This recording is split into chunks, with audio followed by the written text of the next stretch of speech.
오늘은 하나님 말씀과 나 세 번째 시간 밝히시는 말씀 에디오피아 굳고 맡은 자라는 제목을 가지고 하나님의 말씀을 전해드리도록 하겠습니다. 오늘 살아계신 하나님 말씀 시편 119편 130절 말씀입니다. 살아계신 하나님의 말씀 시편 119편 130절 말씀 주의 말씀을 열면 빛이 빛이요 우둔한 사람을 깨닫게 하나이다. 시편 119편 130절 말씀. 이 말씀의 뜻은 우리가 하나님의 말씀을 듣기만 하면 하나님께서는 우리가 선한 것과 악한 것을 구분할 수 있도록 도와주시고 하나님을 의지한다면 옳은 길을 선택하도록 도와주신다는 그런 말씀이에요. 여러분은 누가 여러분의 이름을 부르는 것을 좋아하나요? 만약 여러분들이 잘하는 일이 있다면 그것을 칭찬하고 여러분의 이름을 부르면서 좋아한다면 얼마나 기분이 좋을까요? 빌립, 빌립, 빌립, 빌립. 어느 날 예루살렘에서 빌립은 자기 이름을 부르는 소리를 들었어요. 그는 아주 신이 났을 거예요. 왜냐하면 그는 7명의 특별한 사람 중 하나로 뽑혔기 때문이에요. 예수님께서 이 땅에 계실 때 12명의 제자를 선택하셨어요. 그리고 예수님은 제자들이 예수님의 뒤를 이어 계속해서 일할 수 있도록 훈련시키고 그들을 가르치셨어요. 그리고 예수님께서 하늘로 돌아가신 후에 제자들은 할 일이 너무 많아져서 모든 일을 제자들이 다 할 수 없게 되었어요. 그래서 제자들은 복음을 전하고 다른 사람들을 돕는 일에 7명의 집사를 뽑았어요. 그 중에 빌립도 7명 집사 중에 한 명이 되었어요. 얼마나 빌립은 기뻤을까요? 이들은 하나님에 대해서 그리고 예수님에 대해서 많은 사람들에게 전해 주었어요. 많은 사람들은 이들의 말을 듣고 예수님 믿고 환호했어요. 그러자 하나님을 대적하는 많은 사람들이 그들을 미워했어요. 그들은 더욱 많은 문제를 일으켰어요. 그들은 예수님에 관해 가르치는 사람들을 감옥에 가두고 그들 중 일부는 죽이기까지 했어요. 빌립과 몇몇 사람들은 예루살렘을 떠나기로 결정했어요. 주 예수님을 구주로 영접한 사람들은 각 지역으로 흩어졌어요. 이 사람들은 어쩔 수 없이 예루살렘을 떠나야만 했지만 하나님은 이들을 사용하셔서 각지에서 곳곳에서 신속히 복음이 전파되게 하셨어요. 그 중에 빌립은 사마리아 땅으로 갔어요. 사마리아 사람들도 예수님에 관해 알아야 했기 때문에 하나님은 빌립을 그곳으로 보내셨어요. 빌립은 사마리아 사람들에게 말씀을 전하기 시작했어요. 그는 무엇을 전했을까요? 그래요. 그는 단 한 가지 메시지, 예수님께서 모든 사람들의 죄를 위해 죽으시고 다시 살아나셨으며 예수님을 믿는 모든 사람들은 누구든지 구원을 받는다는 내용을 사마리아 사람들에게 들려주었어요. 그리고 사마리아 사람들은 빌립의 말에 귀를 기울였고 그들 중에 많은 사람들은 하나님을 그리고 예수님을 구주로 영접했어요. 그곳 사마리아에서 하나님은 빌립을 통해 놀라운 일을 하기 시작했어요. 병든 사람이 나음을 입었고 다리를 저는 사람이 다시 걷게 되었어요. 하나님의 말씀은 많은 사람들이 예수님을 믿었기 때문에 그 성에 커다란 기쁨이 있었어요. 빌립은 그곳에 계속 머물면서 그 사람들에게 복음을 전했어요. 하지만 어느 날 하나님의 사자인 천사가 빌립에게 말씀했어요. 일어나서 남쪽으로 향하여 예루살렘에서 가사로 내려가는 길로 가도록 하여라. 그런데 그 길은 광야에 있었어요. 광야에는 사람도 없었어요. 만약 우리가 이렇게 하나님의 말씀을 들었다면 이렇게 이야기했을 거예요. 아니, 그 광야에는 사람도 없는데요? 그냥 여기 사마리아에서 예수님을 전하면 되잖아요. 이곳에 머물면서 전도하는 게 낫지 않을까요? 광야에는 사람이 하나도 없단 말이에요. 지금 이렇게 많은 사람들이 예수님을 믿는데 여기 있는 게 더 낫지 않을까요? 우리라면 이렇게 말했을지도 몰라요. 그런데 빌립은 그렇게 하지 않았어요. 빌립은 아마도 그런 말은 입 밖에 내지도 않았을 거예요. 성경에 기록된 것을 보니까 그가 순종했다고 말하고 있어요. 그는 즉시 일어나서 갔어요. 물론 빌립은 하나님이 왜 그를 저 멀리 광야까지 보내시는지 궁금하긴 했을 거예요. 하지만 빌립은 하나님의 말씀에 순종했어요. 광야에는 사람이 살고 있지 않아요. 그러나 빌립은 하나님께서 가라고 하셨기 때문에 자기는 그냥 가기만 하면 된다고 생각했어요. 그 당시 사람들은 대부분의 경우 걸어 다녔어요. 빌립도 물론 그것까진 걸어갔을 거예요. 그 길은 굉장히 먼 길이었어요. 약 100km 정도나 되는 먼 길이었어요.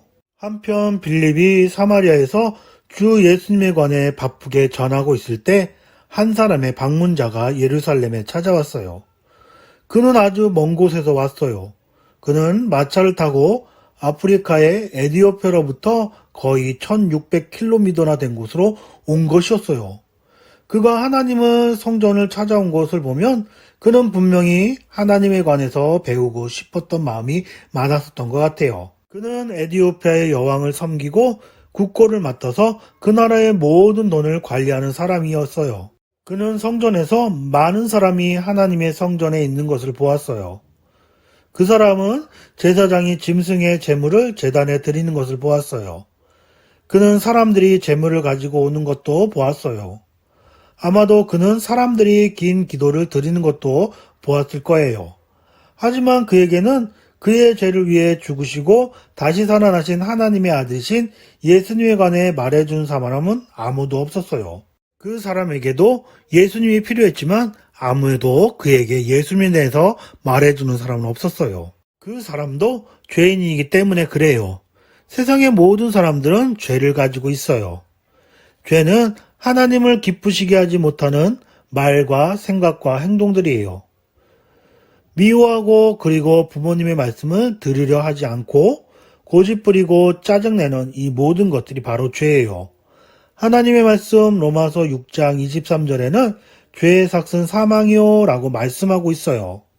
이 죄 때문에 영원히 벌받는 지옥에 갈 수밖에 없어요. 죄의 어둠은 무서운 거예요. 어둠 가운데 살던 에디오피아 국고 맡은 사람도 그 먼 길을 와서 죄를 해결하지도 못하고 세상에 비치신 예수님을 알지도 못했어요. 방문이 끝나자 국고 맡은 사람은 고향을 향해 출발했어요. 그는 자신의 죄를 어떻게 하면 용서받을 수 있는지 여전히 궁금하게 생각하고 있었어요. 마차를 타고 가는 동안 그는 하나님의 말씀을 공부하기 시작했어요. 하지만 그는 자신이 읽고 있는 말씀을 도무지 이해할 수 없었어요. 그런데 여러분, 놀랍게도 바로 그날 빌립이 가사로 내려가고 있었던 거예요. 빌립은 에디오피아 국고 맡은 사람이 자신과 같은 길을 가고 있다는 것을 알았을까요? 아니에요. 그러나 하나님은 아셨어요. 그리고 하나님은 에디오피아 국고 맡은 사람을 사랑하셔서 그가 예수님에 대해 알게 되기를 원하셨어요. 하나님은 물론 여러분도 사랑하세요. 하나님이 여러분을 얼마나 사랑하시는지 요한복음 3장 16절 보니까 하나님이 세상을 이처럼 사랑하사라고 기록되어져 있어요. 그래요. 하나님은 여러분들을 사랑해요. 왜냐하면 하나님은 우리를 만드신 분이시기 때문에 그래요. 그런 하나님께서 이 세상의 모든 것들을 만드셨어요. 그리고 우리 또한 하나님께서 만드셨어요.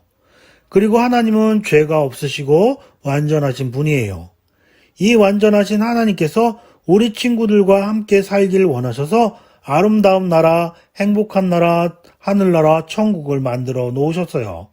이처럼 하나님은 여러분들을 사랑하세요.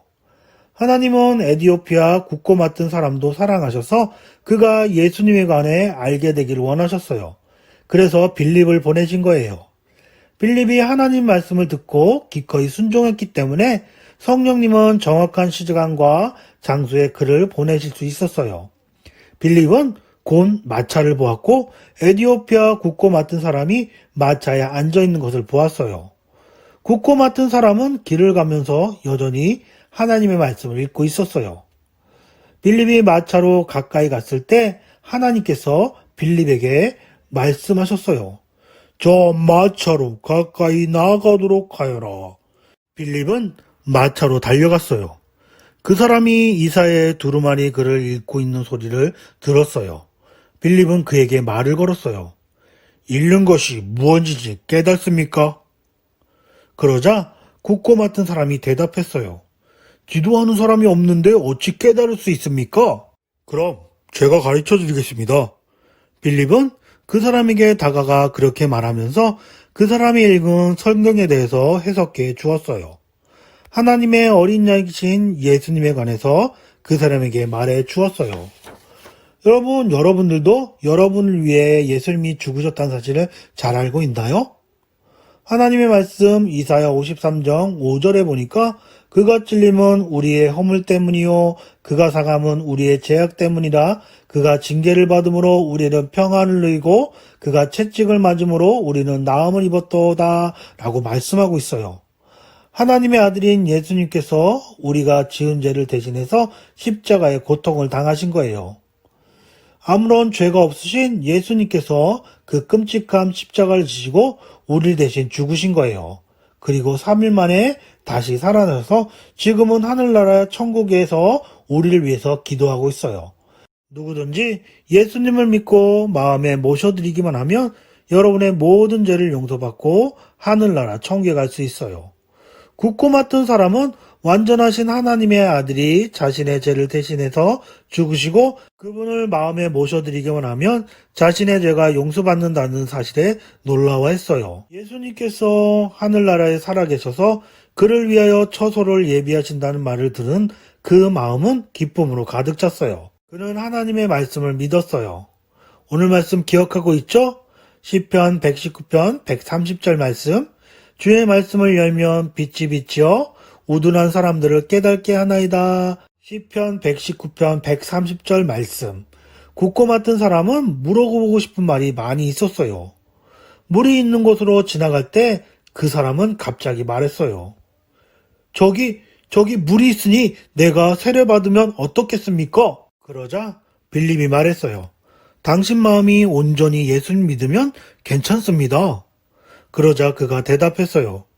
내가 예수님을 하나님의 아들인 줄 믿습니다. 그들은 마차를 멈추고 물로 내려갔어요. 그리고 굳고 맡은 사람은 세례를 받았어요. 그리고 그들이 물에서 나오자 이상한 일이 일어났어요. 빌립이 사라진 것이었어요. 빌립이 다른 곳에서 복음을 전하도록 하나님께서 다른 장소로 데려가신 것이었어요. 굳고 맡은 사람은 빌립을 다시 보지 못했지만 기뻐하며 자기가 갈 길로 돌아갔어요. 그는 더 이상 죄의 어둠 속에 살지 않게 되었어요. 우리 친구들 중에도 아직 죄로 인해 어둠 속에 있는 친구가 있나요? 성경은 모든 사람이 죄를 범하였음에 라고 말씀하고 있지만 예수님은 여러분의 죄를 위해 죽으셨어요. 예수님은 부활하셨기 때문에 지금도 살아계세요. 그리고 우리에게 천국을 약속하셨어요. 여러분이 만약 예수님을 믿는 하나님의 자녀라면 기억해야 돼요. 하나님의 말씀을 읽고 순종하면 새로운 빛을 발견할 수 있어요. 하나님은 여러분에게도 성경을 이해할 수 있도록 빛을 비추어 주실 거예요.